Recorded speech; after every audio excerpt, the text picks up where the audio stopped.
Hey everyone, I am back. And this time I am going to be doing a brand review on Fabulous Frannie. Now, in seeing that was the next one to come up, I had heard of it before, so I wanted to make sure that it was a brand that you could get out of the US. So, a quick 30-second Google search showed me that they do ship internationally, at least to Canada.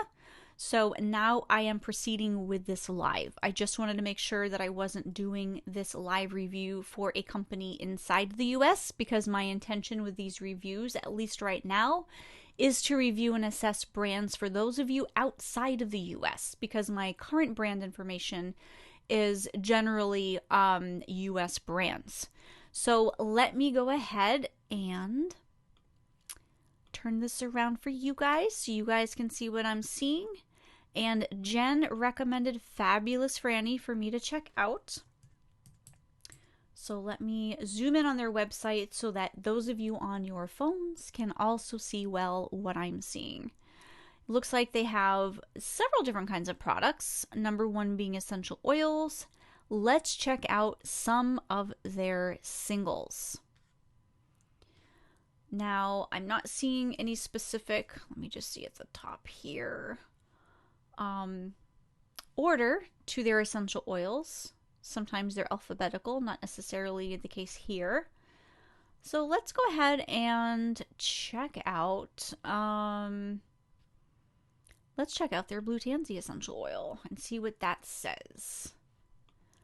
Okay, so we have details, botanical name, steam distilled, safety information, avoid throughout pregnancy, labor, and breastfeeding. So I don't know if that's something that is standard for them to have there for all of their essential oils. We will find out. But Blue Tanzy is actually safe for pregnancy and breastfeeding. I just had to make sure. I was looking up in my essential oil safety files. Blue Tanzy is safe for use during pregnancy and breastfeeding.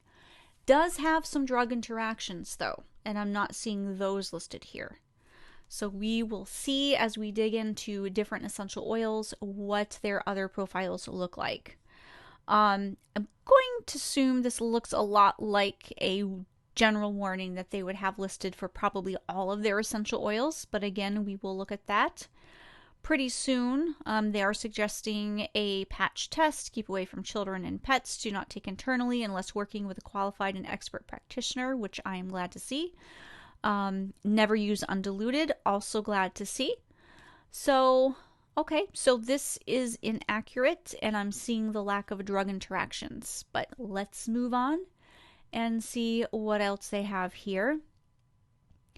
Camphor is an essential oil that has several different chemotypes, and I'm curious to know if they are listing their chemotypes here. Hey, Mary Kate! Which I am not seeing. So for those of you who have access to the essential oil safety files, you know that there are 3 different kinds of camphor, one of which you should never use, and the other 2 have safety issues as well, primarily topical max dilutions. Yeah, so this is also here. I'm going to assume this is also on all of them. So I am seeing a lack of safety information, except avoid throughout pregnancy, labor, and breastfeeding, which was also on the other one. So it looks like that's going to be the same, I'm assuming, for all of these, but we will find out. Let's look at carrot seed, which is not safe for during pregnancy. So they are correct now because that is not safe for during pregnancy. How do we know their oils are 100%? Well, we would have to do a test. We would have to run a GCMS test. I cannot tell you, I don't care what the brand is and how much information they have, cannot test their oils just by looking at their website. But what I can do is assess, use my safety meter and see just how in tune they are to safety. I have not yet even seen any GCMS reports available or listed. So that tells me they may not be running their own GCMS reports, and they may not know the safety of their own essential oils that they are providing for sale. So that's not a great indicator. It doesn't mean they're not unsafe. It just means that they're not providing that information. Now, I do like that they are distinguishing between cinnamon bark and cinnamon leaf. Some do not distinguish between the two. It's interesting the different prices from $10.50 and from $4. That's quite a difference. So we have cinnamon bark here, which is not recommended during pregnancy. So their generic line that seems to be on all of these is actually valid. Extremely potent and toxic if taken internally. That's an addition that's new to this specific product, which, you know, it's very strong. Let me see if they have the same for leaf. So they don't. Okay, so interesting. This is the first essential oil that does not have the warning for use during pregnancy, breastfeeding, and labor. So that is true. Cinnamon leaf is safe during pregnancy, breastfeeding, labor. Well, labor asterisk, because, you know, that's a whole other can of worms, but I'm just repeating the line that they had. This is safe during pregnancy and breastfeeding. May cause skin irritation and sensitization, even more so with the bark though. What I am not seeing is a specific topical max. Cinnamon leaf does have a very specific topical max, same with bark, 0.6, 0.06, and 0.1%. I'm sorry, 0.6 and 0.01%. Now I'm confused. I've been doing this way too long tonight. I probably shouldn't do this too much longer. Let's see. Cinnamon. Let me just make sure that you guys know. Dun, dun, dun, dun, dun, dun. Cinnamon, cinnamon, cinnamon. There's so many C's in here. Okay, so cinnamon bark is 0.01. Cinnamon leaf is 0.6. I am not seeing those listed. I am also not seeing really any safety other than their generic pregnancy breastfeeding line in this one as well, but nothing specific to the essential oil, such as that it's that it's anticoagulant. Yes. That it is blood thinning. So that is not there. Corn mint, which is your very cheap version of peppermint. I'm seeing very interesting cubeb, cumin, curry leaf. Some of these are very unsafe, including fennel. Now let's see. There's a lot of safety issues with fennel. Avoid during or throughout pregnancy, labor, and breastfeeding, which is true. It's also potentially carcinogenic. Has a lot of safety issues. Wow, so they're actually recommending apply topically to cleanse the liver of excess toxins, reduce the appearance of cellulite, and regulate menstrual cycles. Not true. Fennel is an internally and externally cleansing and detoxifying oil. However, they're saying do not use internally. So that's interesting. Yeah, it's a very, very unsafe essential oil, which they don't seem to be aware of. Grapefruit essential oil, phototoxic. Okay, so they do have that listed. That's good to see. What they do not have is that it's phototoxic if you don't dilute to 4%. So they are lacking that specific number, but I'm glad to see that they did flag it as phototoxic. But they are suggesting to add to a roll-on without giving you specific number of drops. So in this case, you would not want to add more than 4 drops per 5 ml based on the size of your roller. So if you have a 10 ml size roller, you don't want to use more than 8 drops in that roller if you are applying this topically. But inhalation is really going to be best for migraines and jet lag anyways. Yeah, so I'm kind of seeing a lack of specific safety information for their essential oils. Not really overly impressed. Nutmeg is another one that's potentially carcinogenic that I don't recommend anyone use. Let's check out oregano essential oil, which has many safety issues. Okay, so they still have the pregnancy, labor, and breastfeeding. They have added may cause skin irritation, which is true. Never apply directly to skin or mucous membranes, which is true. Use in massage blends and apply to the abdomen to relieve cramping, stomach pains, and inflammation. Oregano is best for germs. Applying it topically is risky because of the low topical max. It's about 2%, so you need to be very, very careful.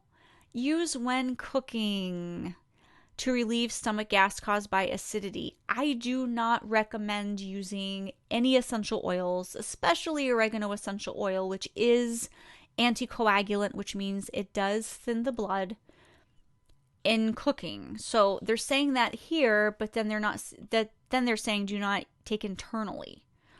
So a little bit of confusing safety or lack thereof information. A little bit of confusing information there.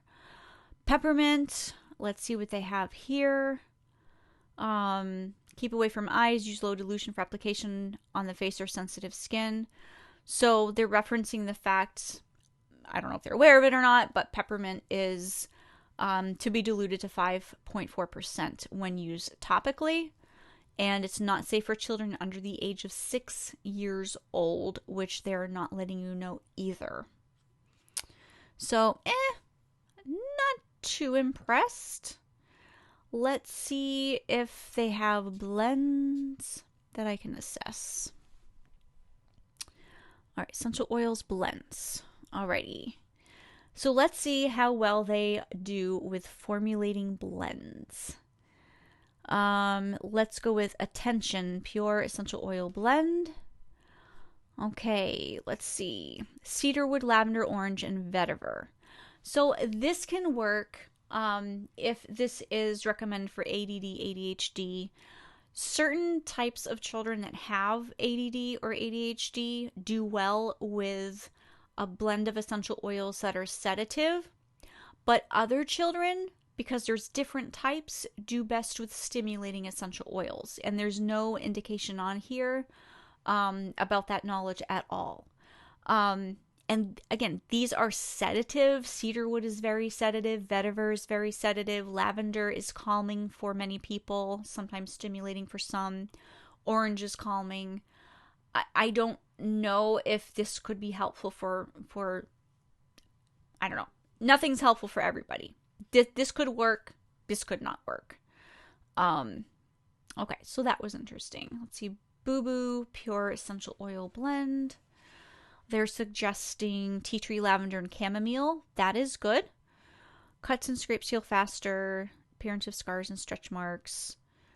That's not bad. That's not bad. Bug away, calm anger, celebration, Christmas wreath, citrus splash, clean and fresh, concentration. So this is probably similar to the other Attention one.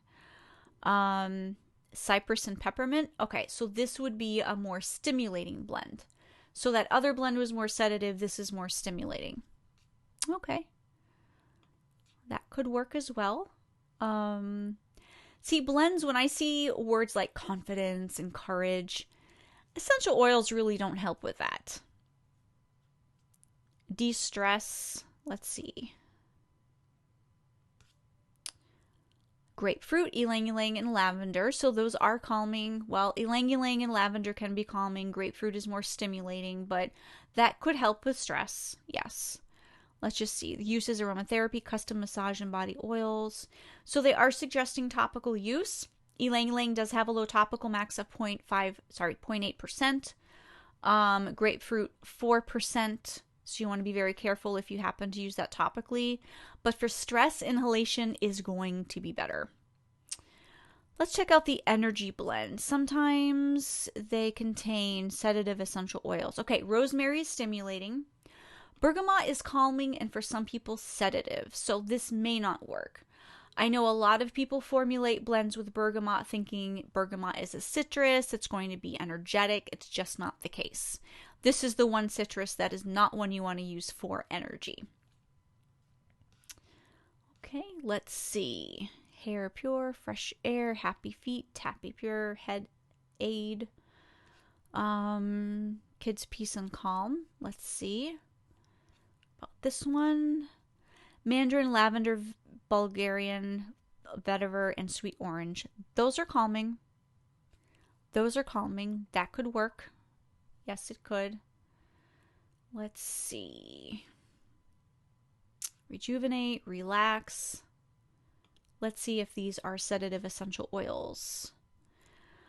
Okay, so this is a blend for relaxing. And we have peppermint, which is stimulating. We have grapefruit, which is great for energy, and so is lemon. So this is not your go to sleep relaxation blend for sure. This might make you feel good, and it may make you feel, I don't know that I would say relaxed. It might make you feel happy. Honestly, if I looked at these ingredients, I would think this would be a blend for energy, not for relaxation. Let's see. Sleep. Let's see if there are sedative essential oils here. Yes, so we have vetiver, we have chamomile, marjoram, and lavender. So those are calming essential oils, with vetiver being sedative, so that could work. Vanilla latte. No, that sounds good. Tummy ease. Let's see. Tangerine, spearmint, ginger, and fennel. So I would go with yes to the first three. Fennel essential oil is potentially carcinogenic, so I don't recommend that anybody use that.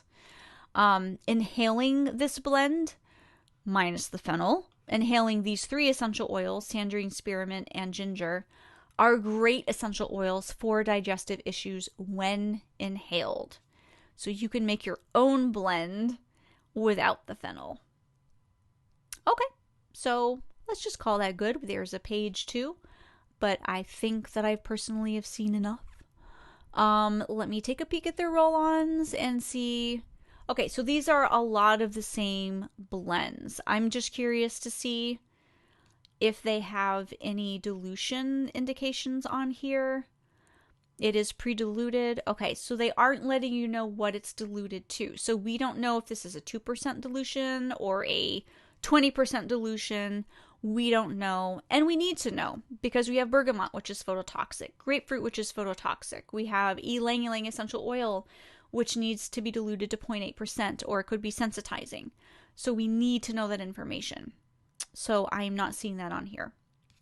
So if you have any questions about this brand, if there are any blends that you want me to take a peek that I didn't take a peek, if there's any questions that you have about their essential oils or products you want my opinions on, not their soy candles and all of that other stuff, but essential oils, if you have any questions about that, let me know. Well, vanilla, you're saying vanilla latte. I didn't think you could have vanilla oil. There's an absolute, there's a, oh my gosh. There's like a resinous blend. Oh, what's it called? I've been live for hours and my brain is just a little bit rusty on what I'm looking for the vanilla. But you can use it as an essential oil. You can blend it in and use it with other essential oils, so that would be fine. But if you have any questions, let me know.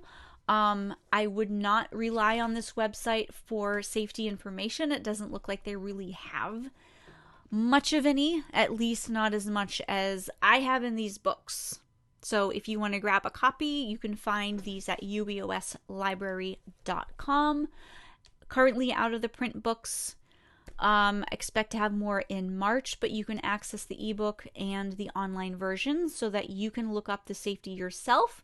Pretty much do what I just did when you are coming to a website or when you are looking for safe ways to use the essential oils that you already have, because a lot of companies are lacking in that safety information that you may need to know if you're pregnant, if you're using with children, if you are on medications.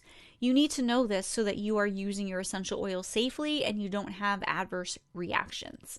So if you have any other questions, please let me know. I'm thinking this is going to be my last one for the night, but I will go ahead and run through more blends for you guys. Sorry, more brands for you guys that have listed your suggestions for non-US sources over in our group Using Essential Oils Safely. So I can come back tomorrow and in the coming days. You guys have a lot of links in there. and I will be happy to do assessments for you. So if you have any recommendations on brands that you want to know what my recommendations are on them, if you have any brand suggestions, please let me know and I can assess those as well. So I hope you guys have a great day, and I will chat with you later.